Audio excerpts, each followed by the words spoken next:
Hey, it's happy hump day. It's sorry I didn't come with a filtered podcast and Vasilis didn't come with a filter YouTube channel. Yes.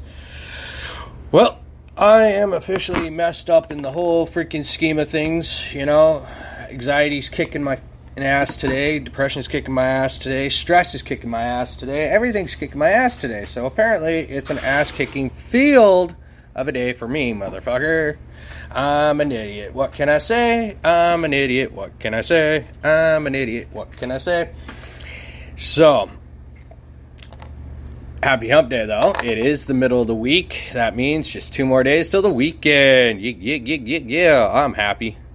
I'm looking forward to the AEW Full Gear pay-per-view. Last night's NXT was not what I expected. It was a bit of a letdown, except, you know, the women's six-person tag match was a really good one, and the main event was really good, so I really thoroughly enjoyed those two things. But then it just kind of drifted into something that was, like, not NXT quality, just kind of shut itself off. But, again, it is what it is, so I'm not going to say anything. And I've already created 2 podcasts today. This is my 3rd with my YouTube channel. So I'm going to dive into the sports world. Well, my in-depth look at the Baltimore Ravens. I really have to look at their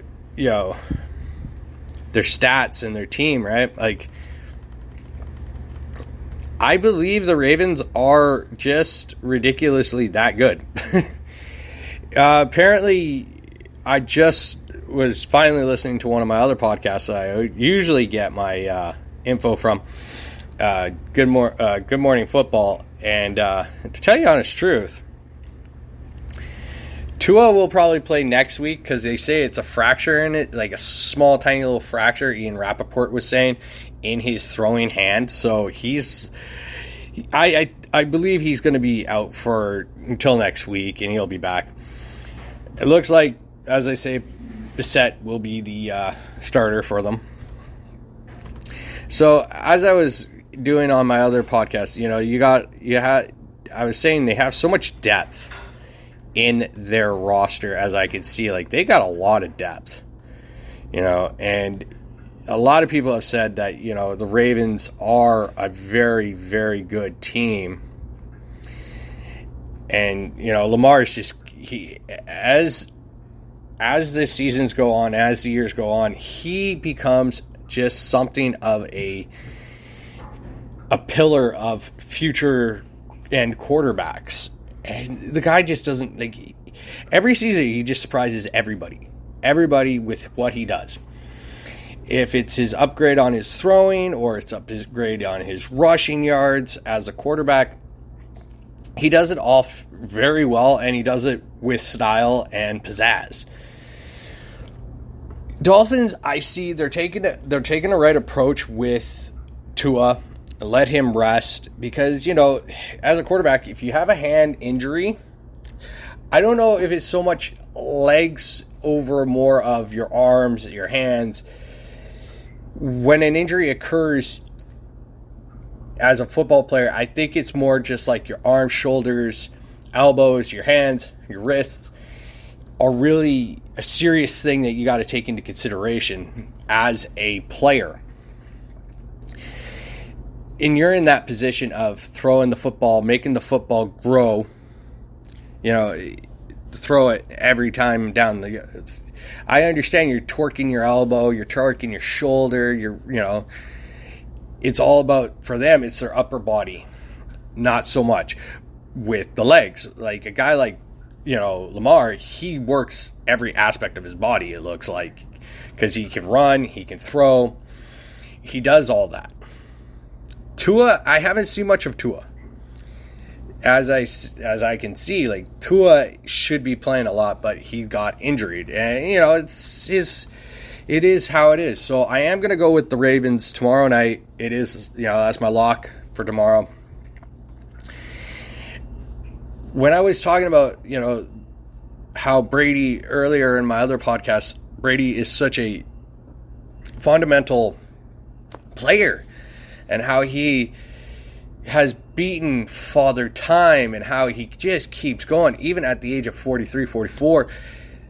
This man could probably play until he's 50 because he doesn't look like a day over 36, 37. He's still going. He's still throwing like he was about 10 years ago. It's how he is. He maintains that good work ethic. He maintains that physicality, the mentality of it. So as it states, I'm going, with a player that is just constantly developing himself. To segue into the... wrong mouse. Sorry, my bad. The NHL last night, which was the 9th. So, I'm going to, recap what I did here. And my picks were the Kings over the Habs. I said the Bruins. I was hoping the Senators, but I knew the Bruins were going to win. I knew the Hurricanes beat the Lightning. The Panthers, this is a surprise. Panthers got their second loss of the regular season from the Devils. So I'm either guessing it's starting to come down. They're starting to come and hit the ground again. I don't know. The surprise for me was the Red Wings beating the Oilers. So that's a surprise to me. The Blues and the Jets went to a shootout. Again, the game was entertaining from a lot of highlights I saw. It was an entertaining game. Blackhawks beat the Penguins, so it does look like, something's going on with the Penguins right now. They don't got their stars. The Sharks beat on the Flames, which again is not a shock to me. I think, you got to pump the brakes a little. When your team's starting to roll early in the season, somehow, some way, something's going to just drop you. Last night's game, I did cover a lot about the Canucks and the Ducks. It was a freaking awesome game.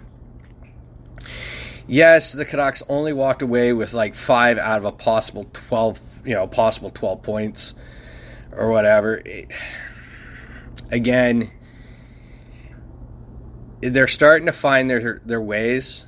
They're starting to find the net. As I say, they're finding the shots. They're finding the key aspects of the games that they had last year and the seasons before.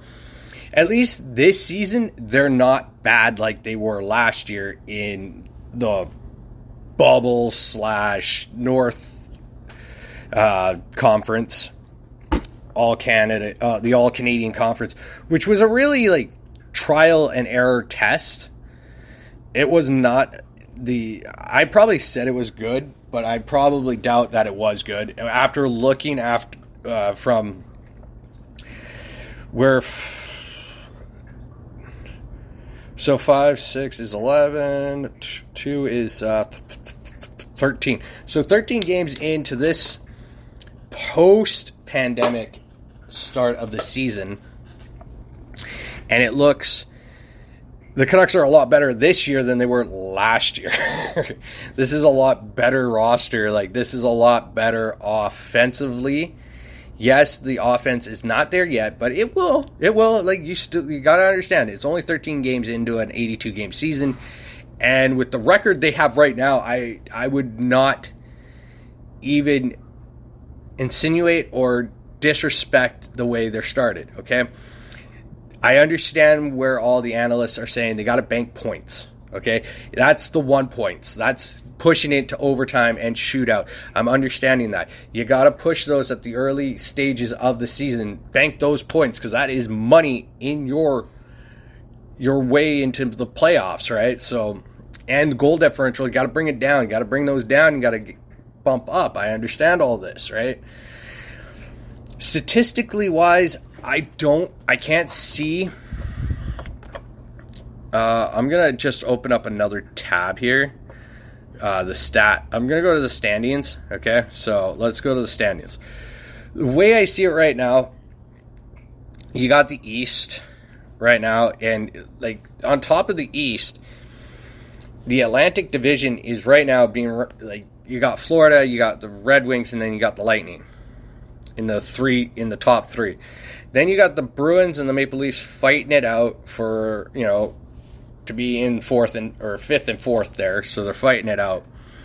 The Central Division is another division that looks like it's in its breaking news on this end. Funny facts. News break is Nathan McKinnon's out for 3 to 4 weeks with an injury, so the Avalanche are really going to have to real buckle down on here. I don't see a lot of streaks. Like right now, Panthers are on a 2-game losing streak. The Red Wings are on a 3-game winning streak. Sabres and Sens are on a 3-game or a 5-game losing streak. But again, it's so early in the season, a lot of things can be changed around. Like as I could tell you right now, the Lightning, Maple Leafs, Bruins could easily jump the Panthers and the Red Wings in the Atlantic at any given moment. This is where, right now, it's getting down to the nitty gritty. Like I talked about earlier about the NFL. Now, with only 8 weeks left, you got 13. I'm just going to say 13 minus 82 is 69 games left. Okay, you got 69 games left of the regular season. So far, it is pretty much a tight situation. Like, if I look at it right now, the only team I could see I'll go through the Atlantic first here with the NHL, okay? Only 4 points separate the Habs to the Bruins, okay? So it's only 4 points.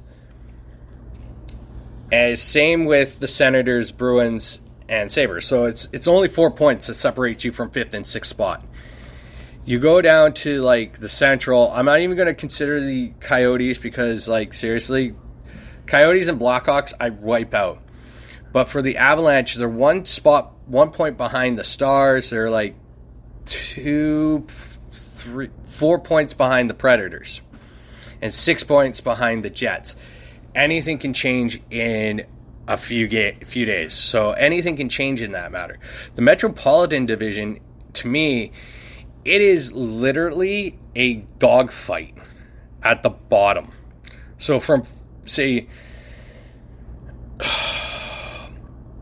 I'd have to say it's a dogfight, period. It's a dogfight because 8 points separates Penguins from the top seed of the Metropolitan, who are the Hurricanes, that got 20. So it's a real fight and battle. It's a tight window there. And if I go and look over here, okay, again, don't be surprised if you don't see Seattle making the playoffs at all. They are a young team. They're new, so they're going to be fresh. But if you go look in between the 1st and 7th spots in the Pacific, all what really separates, the Canucks from the Knights is 2 points, Canucks and Kings 3 points, Canucks and Sharks 3 points, Canucks and Ducks 5 points, same thing with the Flames 5 points, and then 6 points. So it's very much right now, it's a tight area. The only one I can't say is tight is the Central Division, if that's fair to say. 6th to 1st is probably the closest. I don't say 7 to 1st because the Oats have only 3 points, so that's bound to be the repercussions to that end. It does suck on so many virtuals. So, my picks tonight, you got the Maple Leafs. They didn't play last night, so you got the Maple Leafs versus the Flyers in Philly. I really think the Flyers could probably beat the Maple Leafs tonight. It is just... if you watch the games really closely, nothing... Doesn't seem like all these teams, way that were playing last year and the season before the stoppage and all that, it seems like a lot of these teams, a lot of the players, they're still the same. Don't get me wrong. Most of the rosters are pretty much the same for the last few years. It's just they're not there. This pandemic has really taken its toll on a lot of the situations. So as I see it right now, I'll say the Flyers. My predict is the Flyers. Nashville versus Dallas. We beat Dallas, but we didn't beat the Predators. But it could always come down between the two Central Division teams here. I'm gonna go with the Preds, even though they don't have Philip Forsberg. They're one of their top offensive weapons, and the Wild's just gonna snap the Oates' heads off. Let's just say that. All right, like this, for Remembrance Day / Veterans Day tomorrow, you got a lot of games on tap. So, the Canucks start their three-game road trip this weekend, or this week. So, again, it's going to be more and more fun with as everything goes on. Last night's NBA highlights. Let's see. I knew it. The Bucks were going to beat the 76ers. Had a funny feeling. That's a good thing. They're one game away from being 500. That's good. I said the Jazz, and then the Clippers took on the Trailblazers. I kind of had the feeling that things are going to work. So tonight you got the Brooklyn Nets, a team that I say is not really a championship caliber team because they look like they're missing a few pieces. And I'm sorry, you can't just rely always on Kyrie Irving and Durant and Harden. You have to also have the depth. Like, you have your three, and then you got to spread. Like, it's a triangle. All right? The triangle. Phil Jackson always said triangle. There, triangle. You always got to have the depth. You got to have it all fill out, that triangle. So, yes, the Nets are going to beat the Magic. Everybody knows this. This is the best thing. Tonight, I think the two games that are going to be game-stealing games are the Wizards and Cavaliers, Pistons and Rockets. Because, Pistons are 1-8, Rockets are 1-9. So, something's going to have to give. And I really look at the Pistons to be that team that's going to upset and give the Rockets the 1-10 start to the season. The Wizards and the Cavaliers, this is just going to be an all-out shootout war. So I'm going to go with the hot hand of the Cavs just because of Sexton and all of those guys there. They're just freaking ridiculous. Here's my other prediction to this. Tonight, for us Canadians up here, we love our Raps. 2019 champs. Woohoo! That is the only thing I can say about NBA right now.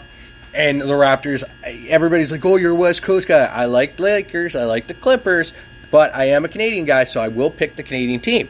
And, the one-done deal with Kawhi Leonard being here, with Danny Green also, we won a championship. And it was the one trophy we never expected to come here. So, yeah. Again, Celtics are still struggling like freaking no tomorrow. They're 4-6. I'm going to take my Raps because, Gary Trent Jr., Fred VanVleet, Pascal Siakam, OG Anunoby, Scotty Barnes, they're all doing so well. They're playing so great. They're working really well. I love Kyle Lowry. Don't get me wrong. He was one of the greatest Raptors out there. DeRozan was too, and so was Bosh and Vince Carter, and the list goes on. But you can't forget Mighty Mouse Dana Stoudemire. But, again, I see what Masari is doing. He's just, you got to evolve in the game, in any sport, especially with NFL, hockey, NBA, baseball. You got to evolve. It's always about evolving. It's not always just spending money on free agents. It's also evolving your team, making your team grow more. So Raptors are my pick. Bucks versus the Knicks is going to be a gunslinging show. I would love to see what they're going to do with the Greek Freak on that. I would want to say the Bucks going with the Knicks because they are on a hot hand too. Thunder versus Pelicans. Thunder because the Pelicans are, again, Zionless. Mavericks versus Bulls. I'm going to go with the Bulls on this one. Even though Doncic did some ridiculous stuff the last game against I don't remember who it was. His games were ridiculous. Which game was it? Couldn't have been last night, no. It's the 7th. That game against, who was it? Was it the 7th? No, it had to have been the 6th. The Celtics. That was just ridiculous. Some of the, his last minute scoring, just 3 balls, like, he's ridiculous.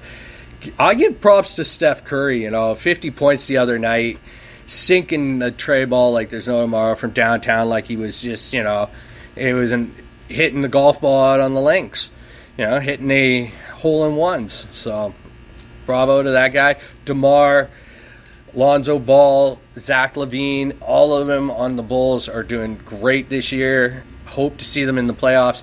The Hornets versus the Grizzlies is going to be interesting because Lonzo's brother, LaMelo Ball, he's a great player. He's a great contributor on the Hornets. Jay Morant, you got the Canadians, Dylan Brooks, and another fella there. Let me just pull that up. Because I'm going to tell you, for Canada to have the guys they have in the NBA, our rosters are going to start looking pretty damn good here. So, Brandon Clark is a Canadian. Jay Morant. These guys are literally, I want to find the page that I need. Where's my wiki? There's me wiki. Love me Wikipedia. Wikis. Yes, I'm sorry to say, but I really hate not having them here in Canada. I wish. I still actually have, I'll probably try to find it, an old Grizzlies basketball ticket. Yes, I still have it. It is really ridiculous. The one thing I never understood, hold on. More of this crap. Hate that crap. Rudy Gay was a great player for them. I just don't understand what happened there. It was just kind of like, it went to crap. Let's just say that. Just went to crap. Yes, their roster is quite horrible. I will say that too. So, Dylan Brooks, I know he's Canadian, and he's from Mississauga, Ontario. Brandon Clark is from Vancouver. He's a Vancouver boy. So, they're damn good.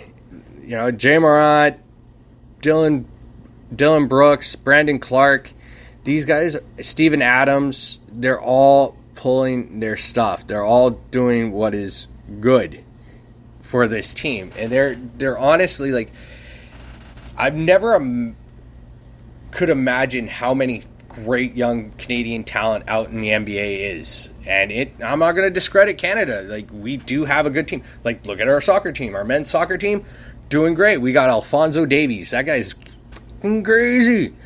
Fucking insane. Quick update. Women's Crush Wednesday on my YouTube channel. I have Cora Jade, Mandy Rose, Sky Blue, Julia Hart, and number 1 again, Jordan Jones. There is my Women Crush Wednesdays, so I'll just throw that up there right now. So, again, Grizzlies are going to beat the Hornets. Kings versus Spurs. The Spurs are not the same right now. I think they're in a full-on rebuild. I'm going to say the Sacramento Kings. Pacers versus Nuggets. Trailblazers without... Nikola Jokic, I think he's on the Nuggets. Was he on the Nuggets? I think he is on the Nuggets. Yeah. Oh, well. Jokic has been suspended for 1 game for his temper of what happened. Here's the steal of the night game for anybody who is a Laker and a Heat fan. Oh, that's right. Jokic did push Morris of the Heat, and he got suspended. He shouldn't have done it. It was just like, whatever, cooler heads could have prevailed, but tempers flare. So I'm going to say Suns over the Trailblazers. The Heat versus the Lakers. I'm going to pick the Lakers because they're due for something right now.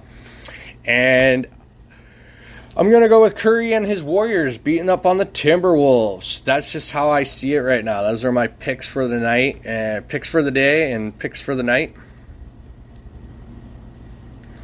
I'm not going to say anything else on that front. So, you got my picks for what it is.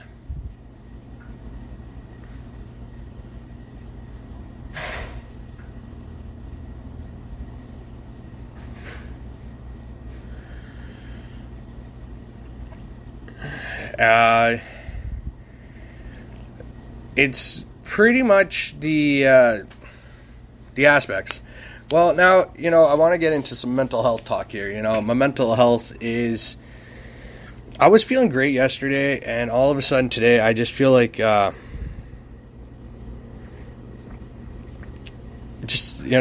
hit me right in the nuts this morning. It just... late last night, it just hit me, and I think... tell you honest truth, it sucks. I try to do what I can. I try to do what I do fondly. I do have fun doing this, the podcast and the YouTube channel. I know I just starting to feel like a failure. I start to feel like a fucking fool for everything I say, everything I do. It's just I'm going through it. I'm not afraid to admit it. I'm a man. It's how I have to do it. I have to tell people, like, I'm a fool for everything.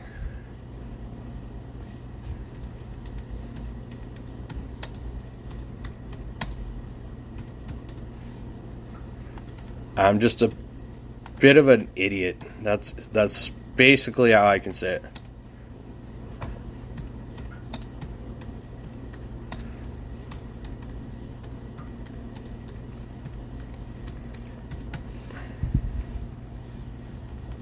And I can't